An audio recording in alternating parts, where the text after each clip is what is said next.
Tu t'apprêtes à passer ton examen final pour le titre professionnel de secrétaire comptable et dans cette vidéo, je vais t'expliquer comment se déroule l'examen final de ce titre-là. Premièrement, le titre professionnel de secrétaire comptable était en réalité composé de 3 compétences. Tu as ce qu'on appelle des CCP, 3 CCP. Le premier CCP, c'est l'administration, la gestion administrative, rédaction de courrier, envoi de mail, newsletter, etc. Tu as ensuite des éléments de comptabilité, donc écriture d'achat, vente, banque, etc. Donc comptabilité courante. Et tu as tout ce qui est traitement périodique, notamment les déclarations fiscales, les débuts de travaux d'inventaire, etc. Déclaration de TVA, déclaration, production d'inventaire, tableau de synthèse, bilan, compte de résultats, etc. Voici comment est décomposé ton titre professionnel de secrétaire comptable. Tu auras une première épreuve d'une durée de 4 heures. Ces 4 heures se passent forcément en centre de formation, en centre d'examen. Donc tu as une épreuve de 4 heures écrite qui est continue. Donc pendant 4 heures, tu es assis à ton bureau et tu fais des productions. Tu réponds à des courriers, tu traites des mails d'après un contexte qui te sera communiqué le jour même. Tu dois relire des conditions générales, tu dois réaliser un devis, tu dois valider une facture, un bon de commande, un bon de livraison.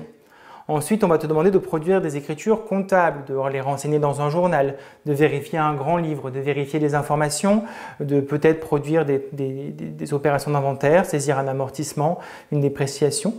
Et enfin, tu auras bien sûr des éléments périodiques, certainement une déclaration de TVA à faire, ou alors le calcul d'un résultat comptable pour préparer un bilan ou un compte de résultat.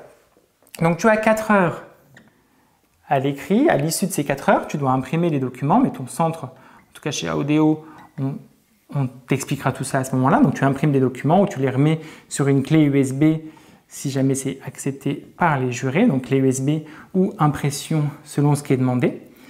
Et à l'issue de ces 4 heures d'écrit, tes documents sont envoyés au jury. Chaque titre professionnel, chaque centre d'examen doit convoquer des jurés qui sont habilités par le ministère du Travail. Ils ont une habilitation pour le titre de secrétaire comptable. Ils vont venir au sein du centre ou corriger les copies pour vérifier les compétences et ce que tu as su retransmettre dans tes écrits. Donc ils vont corriger les copies. Cela peut prendre plusieurs heures, voire plusieurs journées, selon le nombre de candidats qui sont présents à la session d'examen. Et c'est pour cette raison que les sessions d'examen se passent toujours sur plusieurs jours. Le matin, généralement, vous faites votre production écrite sur les 3 compétences. La production de 4 heures, donc de 8 heures à midi. L'après-midi, les jurés viennent corriger, ou alors des fois le lendemain. Et à l'issue de ces éléments-là, vous avez un oral.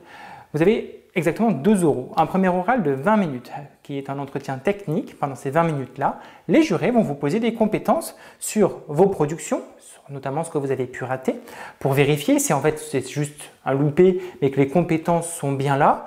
Donc les questions techniques, ça peut être pourquoi vous écrivez cette écriture au débit, dans quel journal on écrit une écriture de banque, quel est le compte de banque justement, quel est le compte pour les produits constatés d'avance, pour les charges constatées d'avance, quelle est l'origine des flux si jamais vous avez un compte 512.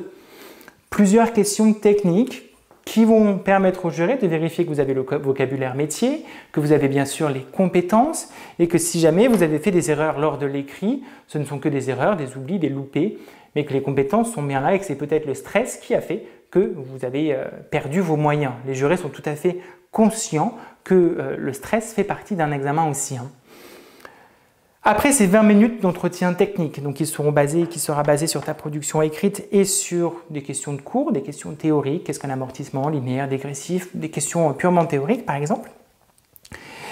Vous aurez un deuxième entretien qui sera cette fois-ci un entretien qu'on appelle l'entretien final et qui porte plutôt sur le dossier professionnel parce que tu dois rédiger bien sûr un dossier professionnel et le remettre à ton centre et au juré afin qu'il en prenne connaissance sur les activités que tu as détaillées dedans et sur tes expériences. Ça peut être des expériences de stage, des expériences de cours aussi, mais il va falloir effectivement détailler des expériences dans ce dossier professionnel.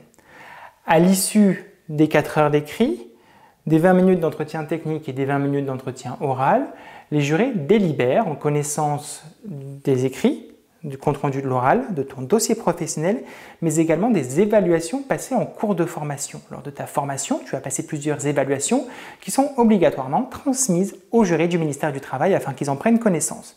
Ça te permet aussi une chose, ça te permet que si jamais tu te rates sur un écrit, par exemple, tu te trompes dans la réalisation d'un devis ou d'une facture, mais que dans ton évaluation que tu as faite en cours de formation, c'était acquis et c'était réussi, et le centre de formation a dit que c'était acquis et réussi, ça permettra au jury de se dire « D'accord, c'est peut-être juste le jour de l'écrit qu'il s'est trompé, le stress ou autre chose », et ça leur permet de prendre une décision éclairée, donc des évaluations, de l'écrit, des 2 oraux.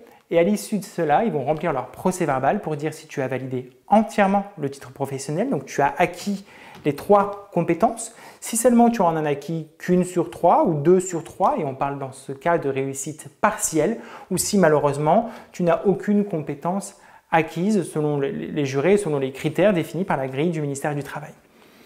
J'espère que c'est un petit peu plus clair pour toi. En tout cas, sache que chez AODO, mon centre de formation, on te prépare systématiquement avec un titre pro blanc. Donc tu verras à quoi ressemble un titre pro. Ce ne sont pas des anciens sujets, c'est un sujet que l'on a créé nous-mêmes en tant que centre de formation pour vous inciter à pratiquer et pour vous montrer comment se passe un examen. Je te souhaite de toute ma volonté de réussir ton examen et j'espère que tu es sinon rassuré, au moins éclairé sur comment se déroulent ces épreuves.